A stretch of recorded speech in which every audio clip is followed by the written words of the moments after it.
Hey guys, welcome to Fazi's Cooking. Sweet తినాలనుందా, కానీ సింపుల్గా టేస్టీగా తక్కువ ఇంగ్రీడియంట్స్తో అయిపోతే బాగుండు అనిపిస్తుందా? అలాంటప్పుడు ఈ రాస్బెర్రీ జామున్ పర్ఫెక్ట్. మృదుమధురంగా ఉంటుంది.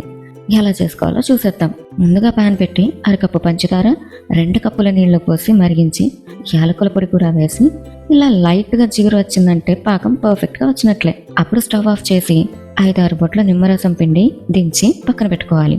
ఇప్పుడు ఒక ప్యాన్లో 1 కప్పు పాలు పోసి 1 పొంగు వచ్చాక 1 స్పూన్ పంచదార, 1 కప్పు బొంబాయి రవ్వ వేసి వెంటనే అడుగు పట్టకుండా బాగా కలుపుకొని నెయ్యి రాసిన ప్లేట్లో దీనంతటిని వేసి అరచేతితో బాగా నొక్కుతూ రుద్దుతూ ఇలా చక్కని పిండి ముద్దలా తయారు చేసుకోవాలి. ఇప్పుడు కొంచెం కొంచెం పిండిని తీసుకొని మీకు నచ్చిన షేప్స్లో ఇలా బెర్రీలను తయారు చేసుకుని గోరువెచ్చటి నూనెలో వీటిని వేసి అలా మంటను మీడియం ఫ్లేమ్లోనే ఉంచి వదిలేయండి. బెర్రీలు వాటంతటా అవే ఉడికి చక్కగా పైకి ఇలా తేలుకుంటూ వస్తాయి. అప్పుడు నిదానంగా తిప్పుకుంటూ బెర్రీలు అన్ని వైపులా చక్కగా కాల్చుకోవాలి. బెర్రీలను నూనెలో వేసినప్పటి నుంచి వాటంతటా అవే పైకి తేలే వరకు గరిట పెట్టనే కూడదు. అలాగే పైకి తేలాక కూడా తిప్పేస్తే విరిగిపోయే ఛాన్స్ ఉంటుంది. జాగ్రత్తగా ఇలా బెర్రీలను గోల్డెన్ కలర్ వచ్చేంత వరకు మంట మీడియం ఫ్లేమ్లోనే ఉంచుకొని కాల్చుకోవాలి.